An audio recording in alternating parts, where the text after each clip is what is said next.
Untuk pertama kalinya dalam sejarah, negara-negara Liga Arab seperti Arab Saudi, Kuwait, Turki, Dubai, dan lain sebagainya, mengecam yang namanya Hamas. Wow! Biasanya negara-negara yang ada di Liga Arab ini, mereka biasanya main dua kaki. Kadang-kadang mereka mendukung Hamas, kadang membenci. Jadi main di dua kaki. Nah, yang jadi pertanyaan, kenapa negara-negara di Liga Arab ini tidak mendukung Hamas lagi? Apa alasannya? Apakah karena kekalahan daripada Hamas? Apakah karena kekalahan daripada Gaza? Apakah karena kekalahan daripada Iran? Apakah ini ada hubungannya dengan kekalahan telak daripada Iran? Wow, gila banget. Belum pernah terjadi hal seperti ini ya. Kemudian ya tidak hanya negara-negara Liga Arab, tapi negara-negara seperti Uni Eropa dan lain sebagainya mengecam yang namanya Hamas. Jadi itu artinya Hamas is over. Hamas sudah tidak ada pengaruh lagi, sudah dilucuti. Namun yang jadi pertanyaan besar, kenapa orang Indonesia itu masih belum terima, masih belum ya menerima bahwa Hamas itu kalah. Jadi masih banyak orang Indonesia berpikir bahwa Hamas itu adalah pahlawan, Hamas itu adalah pejuang Islam, Hamas itu adalah organisasi yang sangat luar biasa dan lain sebagainya. Kenapa orang Indonesia itu tidak mengakui bahwa Hamas itu kalah? Tidak mengakui bahwa Hamas itu sama dengan Hama? Dan ini juga tidak diberitakan di media-media Indonesia. Nggak diberitakan. Walaupun ya, berdasarkan data Kemenlu Luar Negeri Konoha juga mengecam Hamas, tapi ini tidak diberitakan di Konoha. Kenapa? Apa alasannya? Apakah karena ya masyarakat Konoha itu sangat barbar gitu, nanti akan diteror pemerintahannya kalau pemerintahan Konoha mengecam yang namanya Hamas? Jadi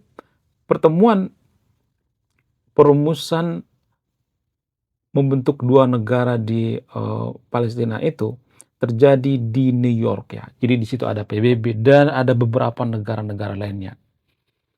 Ya, mereka diskusi, kita akan menjadikan Gaza itu menjadi negara yang makmur, ya, menjadi negara yang luar biasa, menjadi negara yang kondusif.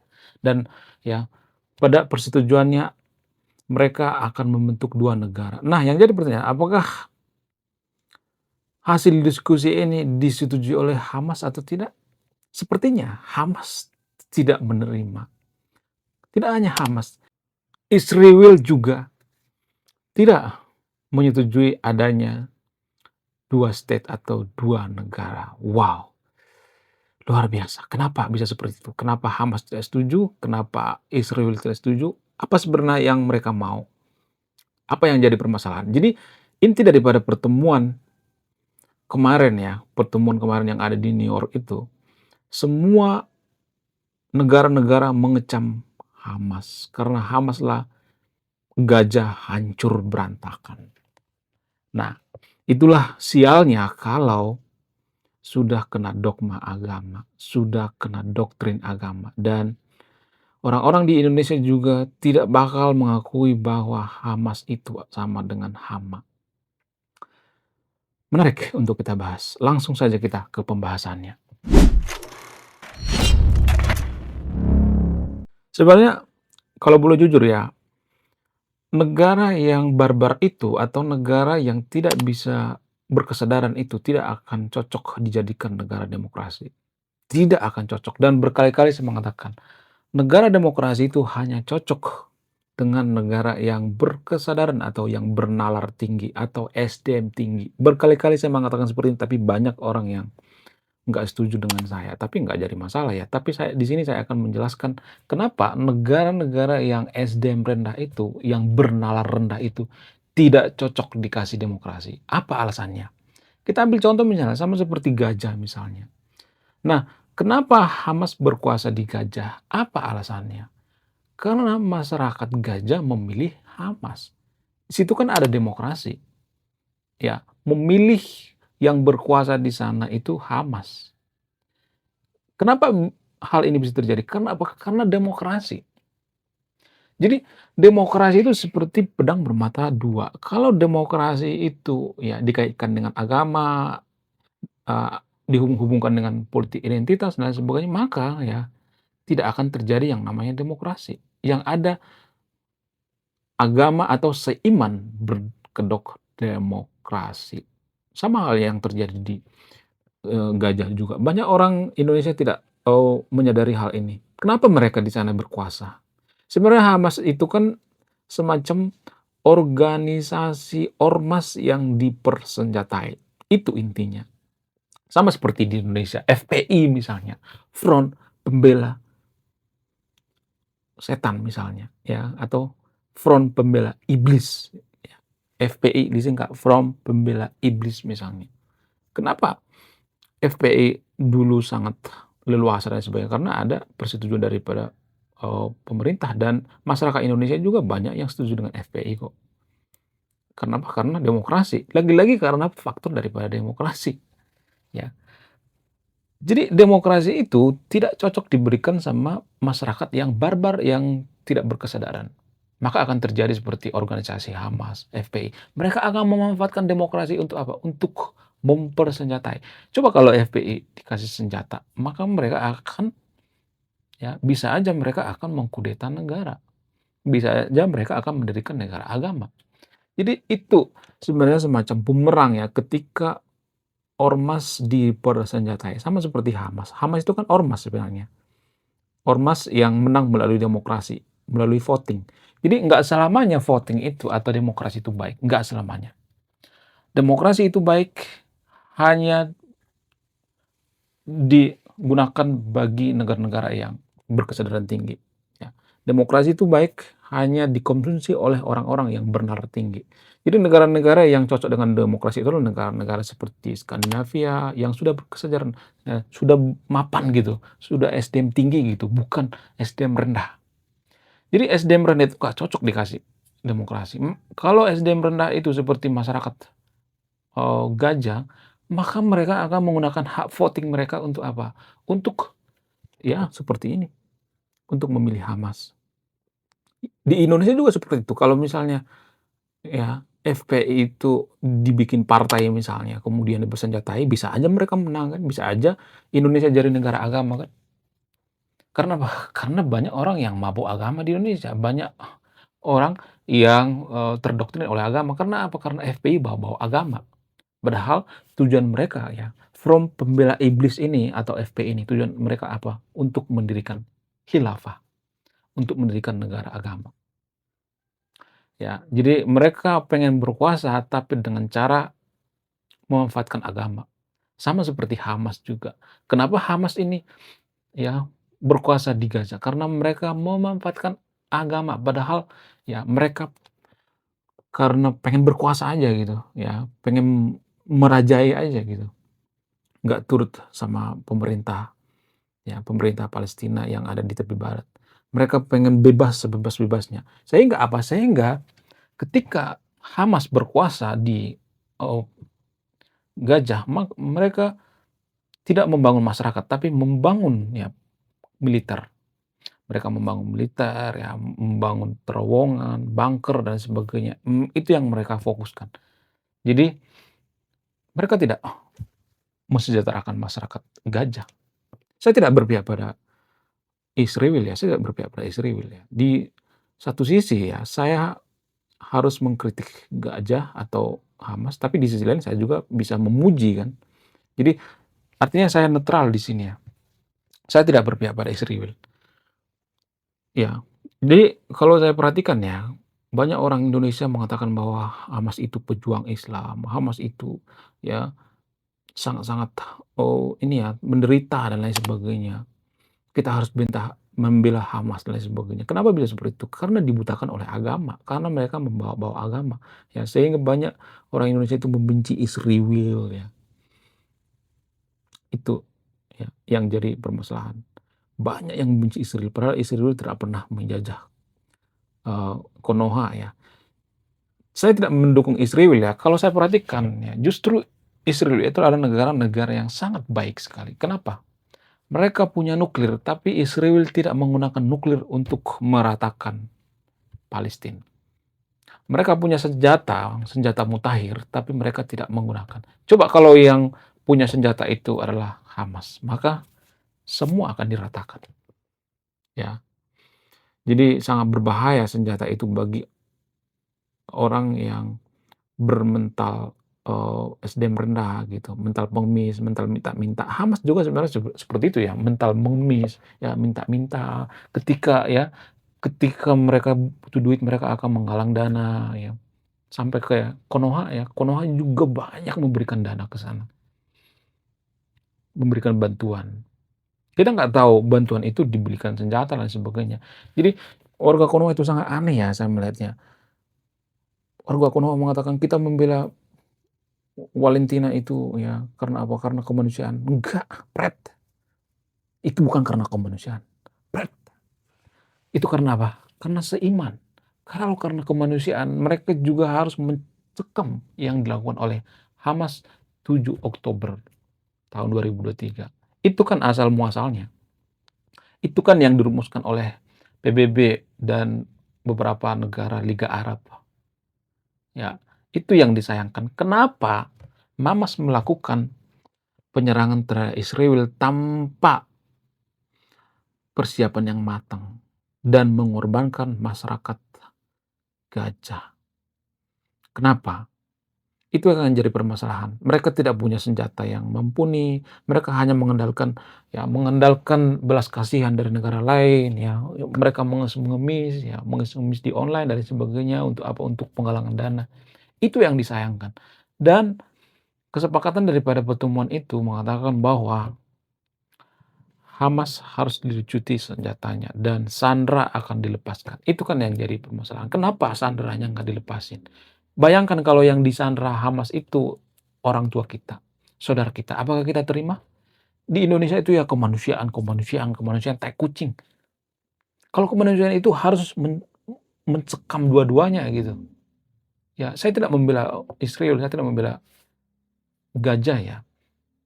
Israel melakukan kejahatan di Gaza juga saya tidak mendukung itu. Ya, namanya kemanusiaan kita harus netral, nggak boleh berpihak. Tapi kalau di Indonesia itu berpihak ya karena seiman, karena seagama harus dibela mati-matiannya. Kemudian pertanyaan selanjutnya misalnya kenapa Liga Arab itu sekarang main di dua kaki? Biasanya mereka kan membela ini ya Hama ya, mereka memberikan bantuan-bantuan terselubung ya, bantuan dari bawah tanah, memberikan dana dan lain sebagainya. Seperti Erdogan misalnya. Erdogan di satu sisi dia mengecam orang-orang barat ya, mengecam Israel. Di sisi lain dia juga membantu Israel. Jadi main di dua kaki, seperti acting lah gitu sandiwara. Kenapa sekarang ini ya liga-liga Arab itu mereka mengecam Hamas? Salah satu alasan yang paling masuk akal itu adalah karena Iran sudah kalah. Iran sudah tidak punya senjata lagi. Senjatanya sudah dilucutin. Nuklirnya sudah dihancurkan. Jadi nggak ada lagi harapan. Jadi orang-orang di Liga Arab juga berpikir ngapain sih kita membela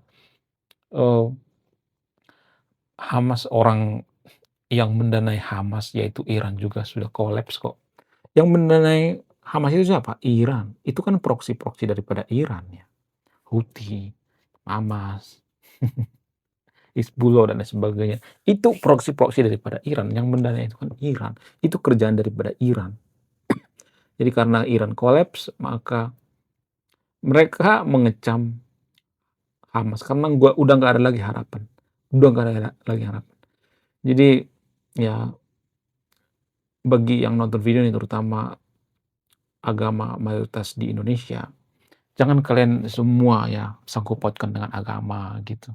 Mereka berkedok agama. Nggak ada satupun ya orang yang beragama itu membunuh orang lain dengan alasan apapun itu, kecuali agamanya itu bukan agama dari Tuhan. Ya. Kemudian ya, dalam keputusan kemarin ya, keputusan sidang kemarin, Israel juga sebenarnya menentang ya. dua negara. Kenapa? Karena mereka juga trauma ya dengan kejadian 7 Oktober tahun 2023 kemarin ya. Mereka takut akan terjadi serangan lagi dan Mamas juga seperti itu, mereka tidak menyetujui 2 negara. Kenapa? Karena nggak mau kehilangan kekuasaan di Gaza. Walaupun ya pemimpin mereka sudah banyak yang meninggoy, ya kemudian mereka sebenarnya nggak punya aliran dana lagi karena Iran juga sudah, dilanda masalah kekeringan, ya perang saudara, di sana sudah banyak masalah, pemimpinnya kabur dan lain sebagainya. Jadi ada berbagai, masalah. Menurut kalian gimana? Siapa yang salah? Apakah Israel yang salah menyerang Hamas atau Mamas atau Hama yang tidak tahu diri mengorbankan rakyat Palestina, menyandera masyarakat Israel, tidak mau melepaskan dan lain sebagainya. Jadi pada intinya semua ini bersumber karena demokrasi. Bukan berarti saya benci demokrasi ya, tapi demokrasi itu hanya cocok dikonsumsi oleh orang-orang yang bernilai tinggi. Sama halnya dengan Indonesia. Apakah Indonesia cocok dengan demokrasi? Enggak. Lagian umat muslim itu nggak cocok dengan demokrasi. Nggak ada satupun negara muslim demokrasi yang maju, yang SDM-nya maju, nggak ada. Coba kasih data. Bagaimana dengan Turki? Turki itu kan negara sekuler ya. Dan itu satu-satunya ya negara muslim yang berhasil sekuler. Turki dan Azerbaijan juga ya. Sekarang Azerbaijan udah mulai ya. Mereka memisahkan agama dengan politik dengan negara. Tapi orang-orang yang bernalar rendah tidak akan mengerti hal seperti ini. Orang-orang yang bernalar tinggi, SDM-nya sudah tinggi, mereka bisa memisahkan antara agama dengan politik dengan negara atau sekularisme. Di Indonesia, sekularisme itu dimusuhi karena apa? Karena pemuka agamanya tidak akan bisa berpolitik, tidak akan bisa ngomong politik di rumah ibadah, kemudian mereka tidak akan bisa memanfaatkan agama, kemudian ormas-ormas juga tidak ada yang menggunakan embel-embel agama, kemudian mereka akan kehilangan dana dari pemerintah, ya, kucuran dana dan sebagainya. Itu yang mereka takuti. Apakah saya menyuruhkan yang nonton video ini untuk sekularisme? Ya kalau tujuannya baik kenapa enggak ya kan? Saya tidak memusuhi agama, karena di Indonesia itu ya, sekularisme itu dimusuhin ya, seperti pendiri Turki misalnya, Kemal Atatürk itu kan difitnah ya. Kemal Atatürk itu sampai tidak diterima di bumi, ya. Jasadnya tidak diterima di bumi, itu kan fitnah luar biasa. Sedangkan besi bisa karatan, apalagi manusia, itu kan fitnah luar biasa. Fitnah yang paling tolol sedunia. Warga Konoha nggak mengerti yang namanya ya opini pribadi dengan, fakta ilmiah. Itu kan nggak ilmiah kalau misalnya ada orang yang meninggal tapi nggak ini ya, nggak, melebur dengan tanah gitu, nggak hancur, nggak mungkin ya. Sedangkan besi bisa karatan, bisa hancur, apalagi manusia. Jadi di Indonesia itu ya Kemal Atatürk itu mmm, dikecam mati-matian. Kemal Atatürk itu nggak diterima di bumi, oh diikuti oleh Tuhan, padahal nggak ada buktinya, nggak ada datanya. Apakah kuburannya dikali? Enggak kan. Jadi itu cuman opini yang paling tolol menurut saya pribadi. Tujuan mereka apa? Karena mereka mau takut dengan sekularisme. Jadi hanya orang-orang yang dewasalah yang bisa menjadi negara sekularisme. Karena apa? Karena mereka tidak menggunakan embel-embel agama untuk berkuasa.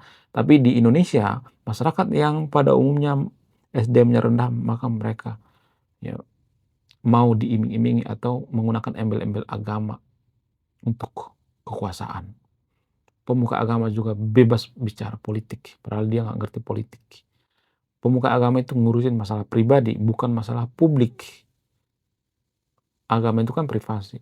Politik itu kan masalah publik ya. Jadi kalau dia mau berhenti jadi pemuka agama, ya jadi politisi aja. Inilah yang menghancurkan Gajah. Dan ini juga yang menghancurkan Indonesia kalau saya melihatnya.